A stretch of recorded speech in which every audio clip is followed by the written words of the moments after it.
समय टीवी, हर खबर सच के साथ। शिरूर की जिस वक्फ मिल्कियत को लेकर हमने कई सारी खबरें की हैं और इसके पहले आपने शिरूर पर जिन पर इल्जाम लगा था इब्राहिम शेख उर्फ इब्राहिम भाईजान उनको कहा जाता है, उन्होंने भी अपना जो है बयान दिया। आपने उनके इंटरव्यूज देखे। अब चूंकि मामला दो फरीकैन के बीच था और वहां पे इस पूरी जो है लड़ाई में जो है तहरीक औकाफ का बहुत अहम रोल रहा है। और तहरीक औकाफ के बारे में मैं आपको मुख्तसर संक्षिप्त में जो है एक परिचय दे दूं कि ये वो संगठन है जो महाराष्ट्र ही नहीं बल्कि जहां पे भी इनकी नजर पड़ती है और वक्फ की जो मिल्कियत है उसे बचाने के लिए लड़ाई लड़ते हैं। शब्बीर अंसारी इस संगठन के अध्यक्ष हैं और पिछले 40 साल से वक्फ की मिल्कियत बचाने में सक्रिय हैं। शब्बीर साहब, आपका स्वागत है बॉम्बे लीग में। बहुत बहुत शुक्रिया। सबसे पहले आपसे सवाल है कि आपने इब्राहिम भाईजान का इंटरव्यू देखा, आपने क्या लगा आपको? उन्होंने जो आप लोगों ने इल्जाम लगाए थे, उन्होंने बहुत सारी बातें कही है। शायद भाई आपने इंटरव्यू लिया, बहुत अच्छा किया, उससे सारी बातें सामने नजर आ गई है। मैं आपका शुक्रिया अदा करता हूं कि वाकई में आपने जिस तरीके से हमारा इंटरव्यू लिया था उसी तरीके से भाईजान यानी इब्राहिम शेख जिनको भाईजान कहते हैं उनको भी मौका दिया है कि भाई आपका क्या कहना है, बताइए। बहुत सही बात है, मगर मैं आपको ये बताते चलूं कि इब्राहिम शेख जिनको भाईजान के नाम से जाना जाता है, जो कुछ भी कहा है उन्होंने तो पूरा के पूरा वो गलत है और झूठ है। क्योंकि उनके इंटरव्यू में उन्होंने कहा कि लोग मुझे क्यों बुलाते हैं, क्यों करते हैं, कि मैं बहुत होशियार हूं, मैं बहुत चालाक हूं, मैं ला जानता हूं, मैं बड़े बड़े पदों पर रहा हुआ हूं। उन्होंने पहले ही खुलासा किया है कि मैं उसकी वजह से इसमें मैं शामिल था। उन्होंने जो बात की है, कोर्ट वाली जो बात की है कि गलत है, हम कोर्ट में नहीं गए, वो लोग कोर्ट में गए थे और कोर्ट में जाने के और हमने तो कुछ भी नहीं कहा। मगर असल में कोर्ट में वो लोग गए थे, इसमें कोई शक नहीं। और कोर्ट ने 6 महीने का उनको वक्त दिया था, मौका दिया कि इलेक्शन उन्होंने दिया कि भाई ये इलेक्शन, वो कोर्ट ने बोर्ड को डायरेक्शंस दिया था कि बोर्ड ने 6 महीने के अंदर इलेक्शन दिया। देखिए 2017 की बात है, 2017 से 5-6 साल बोर्ड के लोगों ने, बोर्ड जो गवर्न करते हैं ना, मैं बोर्ड के खिलाफ जो लड़ रहा हूं इसीलिए लड़ता हूं कि कोर्ट के ऑर्डर क्लियर होने के बाद भी बोर्ड के लोग उसका इलेक्शन नहीं ले रहे थे। क्या वजह? क्या वजह ये है कि उनको, वो नहीं चाहते थे कि वहां पर सब लूटम लाटी थी, वक्फ ऑफिसर वगैरह काफी पैसे कमा रहे थे वहां पर, उनको चाहता था कि यहाँ इलेक्शन हो जाए। आपको लगता नहीं कि बोर्ड जो है, जब कोर्ट का आदेश बोर्ड को हो गया है उसके बाद भी बोर्ड के सर पर जूं नहीं रेंग रही, तो ऐसा नहीं लगता कि एक बहुत बड़ा प्रेशर बोर्ड पे रहता है जिसके वजह से जो है सही चीजें नहीं आ? देखिए, एक तो प्रेशर भी होता है और दूसरी बात यह है कि अगरचे वहां इलेक्शन बॉडी नहीं हुए, लोग नहीं आ जाए, तो फिर बोर्ड वालों का जो मामला चलता है ना, ये लेन देन का, वो खत्म हो जाता है। इसमें दो बातें, एक तो प्रेशर भी था और दूसरी बात कि बोर्ड वालों का जो प्रेशर किसका था? प्रेशर ये जो कह रहे थे अभी, जिस तरीके से बता रहे थे कि भाई हम संभाल रहे हैं, हम देख रहे हैं, हम कुछ सब जो बचा रहे हैं प्रॉपर्टी, इन्हीं लोगों का तो प्रेशर था। वो बता रहे ना कि हमने ही प्रेशर किया था और हम ही बचा रहे प्रॉपर्टी को। उन लोगों का प्रेशर था कि यहाँ इलेक्शन नहीं होना चाहिए और उसी वजह से ये इलेक्शन हुए और बोर्ड को डायरेक्शंस दिया हाईकोर्ट ने कि 6 महीने।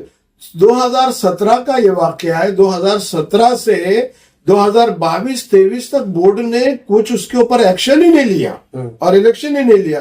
फिर ये वहां के जो नौजवान लोग थे जो बचाना चाह रहे थे, वो हमारे पास आए, हमसे पूछा। हमने कहा कि आप जाइए सीओ के पास, उनको बोलो कि हम कंटेम्प्ट ऑफ कोर्ट कर देंगे अगर आप ये नहीं हुआ तो। वो गए और सीओ के पास कहा कि देखिए ऑर्डर हो गए, 6 साल हो रहे हैं, 5 साल हो रहे हैं, आप इलेक्शन नहीं ले रहे हैं अपने, तो हम कंटेम्प्ट ऑफ कोर्ट करेंगे। तो सीओ ने उनको कहा कि नहीं, हम बिल्कुल इमीडिएटली इसके इलेक्शन लगाते हैं। और सीओ ने उसके बाद में वहां पर वक्फ ऑफिसर को वो दे करके ये जो इलेक्शंस का प्रोसीजर होता है, एक वकील लगाना पड़ता है, वहां का सब पूरा करना पड़ता है, उनकी निगरानी में सब कुछ होता है, किया है। उस वक्त भी इन लोगों ने बहुत धंधाली की। उनका कहना है कि आप लोगों की तरफ से धांधलेबाजी हमारे पास 650 मेंबर थे, आपने 1600-1700 क्या है बना? नहीं, बिल्कुल देखो 600 मेंबर हो और ये भी उन्होंने कहा है कि उनको तो 500 वोट मिले हैं। नहीं, 600 मेंबर की जो बात कर रहे हैं, 624 की जो बात कर रहे हैं, असल में उसके मेंबर थे 800 और इन्होंने उस मेंबरशिप को खत्म कर दिया, उसमें से निकाल दिए। उसके बारे में वहां के लोगों ने पुलिस में कंप्लेंट की और पुलिस में जाके ये कहा है कि हमारे नामों को निकाल दिया गया। पुलिस ने इनसे बुला करके पूछा है तो कहा नहीं, वो प्रिंटिंग में गलती हो गई है। और प्रिंटिंग में गलती की बात है, प्रिंटर को बोला है, प्रिंटर ने बोला नहीं है। उन्होंने इब्राहिम शेख के साले का नाम बोला है कि इन्होंने बोले कि नाम निकाल दो, तो वो नाम निकल गए थे, असल में वो नाम थे मगर उन्होंने हमारे नाम निकाल दिए थे। फिर वो मसला हुआ और क्योंकि जबकि वो बॉडी खत्म ही हो गई थी और नए मेंबर बना सकते थे, इसके लिए उस वक्त नए मेंबर बना सकते हैं। हाँ बिल्कुल, वोटिंग का राइट से भी जब इलेक्शंस होता है, नया लगता है, तो उस वक्त जिस तरीके से आप देखते हैं कि हमारे भी असेंबली के या कॉर्पोरेशन के इलेक्शन जब होते हैं तो एक एजेंडा निकलता है कि भाई जो लोग इसकी मेंबर्स हैं वो मेंबर बन जाना चाहिए या होना चाहिए, वोटर्स बनना चाहिए। आम बात है, वोटिंग का राइट से भी रहेगा, नए मेंबर राइट्स होते हैं बिल्कुल पूरी तरीके से, जिस तरीके से हर इलेक्शन में होता है कि नए मेंबर बनाए जाते हैं। उन्होंने नए मेंबर बन सकते हैं, लेकिन क्या उन्हें पहले ही वोटिंग राइट से होता है? उनको राइट दिया जाए, क्यों मेंबर बनने के बाद ही तो लिस्ट डिक्लेयर की जाती है ना, उसके पहले डिक्लेयर नहीं की जाती है। और जब वो डिक्लेयर होती है उनको पावर्स दिए जाते हैं कि भाई आप मेंबर बन चुके हैं। अब जैसा आज मुतवल्ली है, मुतवल्ली बहुत कम है, तो आप कल ये गवर्नमेंट निकालेंगे मुतवल्ली के कि भाई जो नए मुतवल्ली बनना चाहते हैं तो उन्हें बनना चाहिए, और फिर वो मेंबर बनते हैं और उनको राइट्स मिलते हैं उनके। उन्होंने एक बात का, आपने अगर इंटरव्यू देखा है तो एक बात का उन्होंने जिक्र किया है कि उन्होंने एक स्कूल वगैरह भी खोला और बहुत अच्छा उसको जो स्कूल उन्होंने खोला है वो इब्राहिम भाईजान के नाम से ही है। 15 साल से एक नया पैसा उन्होंने नहीं दिया है, मतलब उन्होंने खुद किराया नहीं दिया, खुद उन्होंने किराया, और ये बोलते हैं प्रॉपर्टी को हम बचा रहे हैं यार, 15 साल से उन्होंने किराया नहीं दिया है उसको वहां पर। वो तो कहते हैं हम अपने जेब से पैसे, बिल्कुल गलत बोलते हैं। ये मस्जिदें वगैरह जो बनी है, गांव छोटा था वो नहीं बनाई, बोल बहुत बड़ा गांव बन गया। उसके बाद लोगों ने सबने मिलकर के बनाया है, इन्होंने कभी भी कतई नहीं बनाया है, वहां के सारे अवाम ने मिलकर के ये किया है। और नौजवान बच्चे, क्योंकि उसकी प्रॉपर्टी बहुत है, उसके लिए उन्होंने कहा है कि भाई नहीं ये होना चाहिए और इसकी कुछ ना कुछ डेवलपमेंट होना चाहिए। इसीलिए तो इलेक्शन के लिए उन्होंने कोशिश की थी और इलेक्शन हो गया। और बाज़ाब्ता इलेक्शन होने के बाद में चेंज रिपोर्ट नहीं दी गई। उन्होंने जो कहा है कि चेंज रिपोर्ट के बारे में, देखिए इब्राहिम भाईजान कितने शातिर आदमी हैं। उन्होंने ये कहा कि जैसे ही हमको पता चला कि भाई ये चेंज रिपोर्ट बन गई है और अब इनको मिलने वाली है, तो हमने जाके उसको रोकने की। क्या भाई क्यों रोकने की कोशिश की आपने? आप उनके तरफ धंधाली की बात कर रहे हैं, आप जैसा आप पूछ रहे थे, तो चेंज रिपोर्ट हो गई थी तो मिलने देना चाहिए था। क्यों गए आप उसके खिलाफ? आप भागे हैं कहाँ? ट्रिब्यूनल में। और ट्रिब्यूनल में जाके कहा कि इलीगल हुआ है। आप जो बोल रहे हैं कि कोर्ट ने दफ्तर, कोर्ट को क्या पागल है कोर्ट कि दफ्तर मंगा के वहां पर रखेगा? कोई जाएगा तो बोलेगा ना। तो आप लोग गए वहां पर और ये कहा कि ये चेंज रिपोर्ट गलत हुई है और आप इसको देखिए, ये नहीं है। कोर्ट में उन्होंने जरूर, वो जज ने वो फाइल मंगाई है, वो फाइल मंगा के रखी है, वो रख नहीं सकते, 1.5 साल हो गए, मगर इनके प्रेशर में वो उन्होंने स्टे दिया है, ना कोई नोटिस दिए है, ना कुछ नहीं दिया है। अलबत्ता ये सब कुछ हो चुका है, जैसा भाईजान खुद कह रहे हैं कि चेंज रिपोर्ट जैसे ही हमको मालूम पड़ गया है कि मिल गई है चेंज रिपोर्ट, तो हम उसके खिलाफ में गए हैं। क्या वजह थी जाने की, उनके जाने की भैया? और ये गए हैं और इन्होंने वो फाइल वहां पर जज के ऊपर प्रेशर डाल करके दबा करके रखी है। इसके लिए इनको चेंज रिपोर्ट नहीं मिल रही है और अब वो लोग लड़ रहे हैं। अब बोर्ड को बाज़ाब्ता नोटिस दिया है, उन्होंने दे रहे हैं कि भाई ये चेंज रिपोर्ट हमको दी जाए, नहीं तो हम बोर्ड के खिलाफ में हाई कोर्ट में जाने वाले। बोर्ड से आप क्या उम्मीदें रखते हैं? क्या आपकी उम्मीदें हैं बोर्ड से? क्या चाहते हैं? देखिए बोर्ड बिल्कुल देना चाह रही थी, मगर इन्होंने कुछ बातें की, बहुत मिनिस्टर की बात की, सत्तार साहब की, चीफ मिनिस्टर की बात की है। इन्होंने ही सत्तार को जाके वो फाइल दबाने के लिए कहा है। बिल्कुल सब लोग बता सकते हैं कि भाई इनको चेंज रिपोर्ट मत दो। जो बात कर रहे हैं वो मालूम हो गया था कि चेंज रिपोर्ट दी जा रही है। यही सीएम के पास गए और बोला, तो सीएम के पीए का जैसा उन्होंने कहा ना, नहीं इलेक्शन हो गए, अब हम कुछ कर नहीं सकते हैं। तो अब जब इनको सब मिल गया, इन लोगों की वजह से जब चेंज रिपोर्ट नहीं मिल रही थी, इन्होंने जितना दबाव डालने की कोशिश की है सत्तार की तरफ, जो मिनिस्टर था मैरिट कमीशन का, जो सीएम था, इसके लिए ये ट्रिब्यूनल में गए और ट्रिब्यूनल में इन्होंने वो फाइल दबा के रखी है। और वो ट्रिब्यूनल इतने दिन दबा के नहीं रह सकता, इनके प्रेशर में ही ये चढ़ी। मगर तहरीक औकाफ ने अब ये तय किया है कि आज जो इनके साथ नाइंसाफी हो रही है, तहरीक औकाफ इनको चेंज रिपोर्ट दिला करके ही रहेगी। और कोई बातें हैं, उन्होंने बहुत सारी बातें कही है कि उन्होंने मिल्कियत को बचाई है, वो 15 एकड़ की जगह। देखिए एक बात कही है उन्होंने कि वो रसिक लाल की वो उन्होंने झूठ कहा। वो रसिक लाल का नहीं, एक नाम है, वो दूसरा है, मैं लेना नहीं चाहता हूं क्योंकि वो रसिक लाल इनसे अभी पूछने वाला है। जैसे ये वीडियो गया है आपका, उसको मालूम पड़ा है इनके खिलाफ में, वो अभी प्रेस कॉन्फ्रेंस लेने वाला है और वो बोलने वाला है कि मेरा कुछ इससे संबंध नहीं था, किसी और दूसरे की बात थी। और वो ट्रिब्यूनल में केस चल रहा है, इनका कहाँ दूर दूर तक भी इस मामले में मामला नहीं है। ये बोल रहे हैं पैसा देने हैं, तो अभी जब हम बोल रहे हैं तो जाके वहाँ इंक्वायरी कीजिए, 5-5 महीने से तनख्वाह क्यों बची हुई है। नहीं, वो बता रहे हैं कि वहाँ जो लोग हैं, बहुत सारे लोग किराया नहीं दे रहे हैं, जिसकी वजह से जो है भाई किराया वजह ये दे रहे हैं कि मैनेजमेंट कमेटी ये नए लोगों को चेंज रिपोर्ट मिल नहीं रहा है।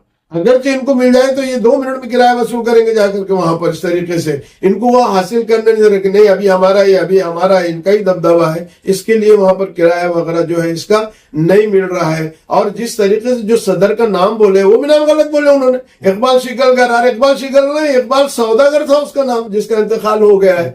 और जो आपने एक नोटिस के बारे में उन्होंने उड़वा उड़वी की बात करी, ऐसी नोटिस आते रहती है। अरे बोर्ड ने उनको नोटिस दिया है उनके साले साहब को कि भाई आपने किस तरीके से पेपर में दिया, जबकि ये मैटर प्रलंबित है, अभी ये डिस्प्यूट में है, फिर आप सदर कैसे बने हैं। ये उड़वा उड़वी की बातें कर दी। नहीं, वो ऐसा नहीं, वो वैसा नहीं, नोटिस तो आते रहती है और जाते रहती है और होते रहती है। उन्होंने कहा है कि उन्होंने नाहक अपनी जिंदगी में कभी कोई चीज पे अपना हक नहीं जताया है, वो हमेशा खैरख्वाह का काम करते हैं, इब्राहिम भाईजान बोले।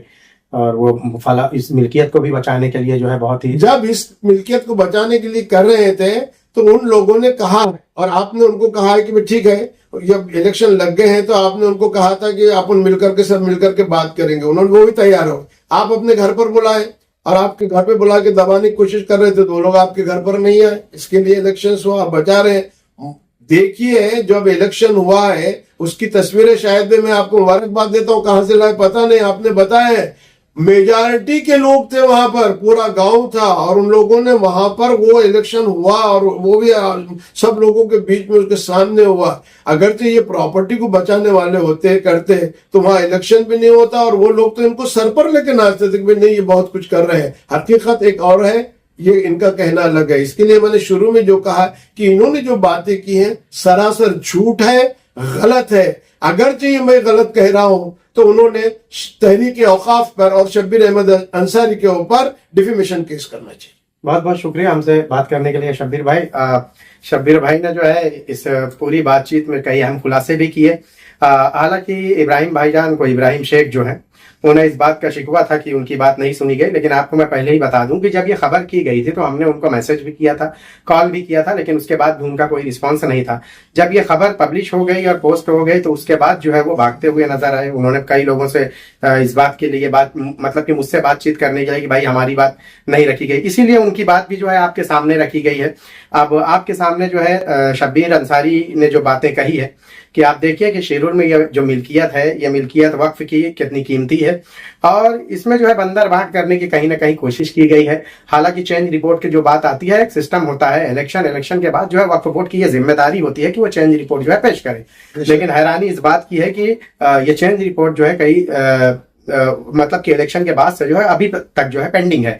तो कहीं ना कहीं जो वक्फ बोर्ड है वो भी एक प्रेशर के तहत जी रहा है। देखिए इंटरनल कुछ भी चीजें हो, लेकिन जब चीजें यहाँ तक पहुंच जाए तो चेंज रिपोर्ट देने के लिए फिर किसी भी तरह के कोई बहाने नहीं काम देते। बावजूद इसके वक्फ बोर्ड अभी भी जो है ये चेंज रिपोर्ट अपनी तरफ से जारी नहीं की। तो अब देखने वाली बात ये होगी कि ये सारी चीजें आपके सामने है और अब ऐसे में ये देखने वाली बात होगी क्या वक्फ बोर्ड के सर पर जूं रेंगती है इन सारी चीजों के बाद, वाजे होने के बाद भी, क्लियर होने के बाद भी, क्या वक्फ बोर्ड के सर पर जूं रेंगती है या वो इस मामले में चेंज रिपोर्ट पेश करेंगे, या तो फिर ये मान लिया जाए कि इस तरह के इलेक्शन, इस तरह के कोर्ट के ऑर्डर जो है वक्फ बोर्ड के लिए भी कोई माने नहीं रखते। शाहिद अंसारी, मुंबई टीवी, मुंबई।